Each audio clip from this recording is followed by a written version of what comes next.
The sun is warm on my skin. A gentle breeze brings fragrant whiffs of wildflowers, awakening my senses. A buzzing bee catches my attention as it lazily darts from flower to flower, sampling each one with a methodical precision. I step under the towering shade of a hackberry tree and watch as its luxurious foliage filters the sunlight, bending the rays as they dance with the wind. I watch as a rabbit skitters from a lush bush near the pond, where water bubbles and gently cascades down the rocks. I am at peace with the world. Does this sound surreal? Do you wish you had a place like this to get away from all the cares and worries of everyday life? Well, I'm happy to report that you can, because the setting I just described to you is not some tropical destination. It is a backyard right here in South Dakota. Hello, my name is Lentz, and I am from Mitchell, South Dakota. This year's topic is backyard conservation. Don't water it down. No, I must admit, when I first heard that this was the topic, I was a little confused. So I pulled out my dictionary, or more like the dictionary app on my phone. And the definition of a backyard is a yard located in the rear of a house. Simple enough. Now, the definition of conservation is a bit more complicated. It's the management, protection, preservation, or restoration of wildlife and of natural resources, such as forests, soil, and water. It's a mouthful, I know, but I promise it's not as complicated as it sounds. It essentially means taking care of nature, and even working towards making it better if it's currently degraded. Now that we've defined it, let's get into our topic. Americans in general love their green, well-manicured lawns. An article from the Minnesota Department of Natural Resources states that Americans use nearly 9 billion gallons of water daily on their lawns and landscaping. And the U.S. Environmental Protection Agency, the EPA, estimates that each year, the U.S. alone uses 90 million pounds of fertilizer and 78 million pounds of pesticides, both of which often find their way into fragile ecosystems, and sometimes even our drinking water. So is there a better way? Can we still enjoy the serene lure of a beautiful backyard without negative environmental consequences? The answer is yes.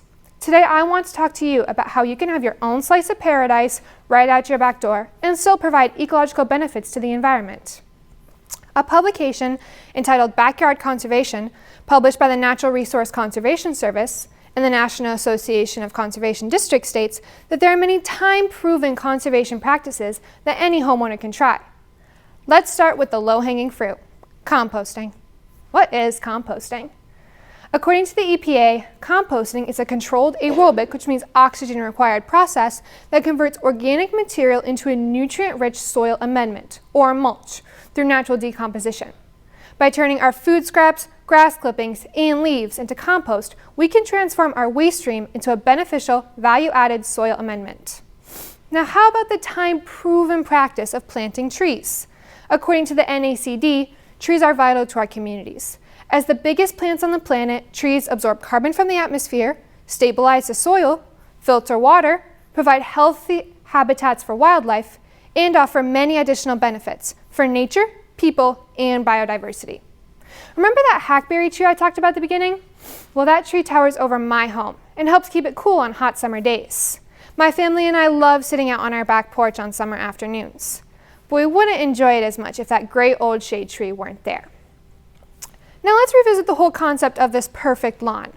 We've already discussed the huge amount of volume of water, fertilizer, and pesticides it takes to get that lush and immaculate lawn. But is there some way to reduce on all these inputs? My research led me to a publication entitled Living Landscapes in North Dakota, a guide to native plantscaping. Now, I don't normally love giving our neighbors in the north any glory, but since the SDSU Jackrabbits won the national football championship this year, I'll let them have this one. The publication discusses how native landscaping provides an attractive, environmentally friendly landscape that does not require a lot of water and maintenance requirements. This practice is called xeriscaping, derived from the Greek word xeros, which means dry. A xeriscape design uses less water to sustain plant life. An example of a xeriscape design would be replacing your water-loving Kentucky bluegrass with a more drought-tolerant native warm-season grass, such as buffalo grass or blue grama. The next time you head to your favorite landscaping center to purchase some annual flowers, consider purchasing a few native plants, such as black-eyed Susan, purple coneflower, or bee balm. These native forbs will give you many years of beautiful blooms and require very little maintenance. My family has planted a few native plants around our house, such as big bluestem, little bluestem, and switchgrass. And these plants look great all season and provide some great contrast during the winter, when they're not covered in snow. So let's recap. We've learned that backyard conservation can help reduce our water use and provide ecological benefits to the environment. If you don't know where to get started, stop by your local conservation district or USDA Service Center. They have a ton of information to help you get started down the right path. It is important that we all do our part to help our world, even if it's just changing a few things in the backyard. As Elizabeth Murray once said, gardening is the art that uses flowers and plants as paint and the soil and sky as canvas. Thank you.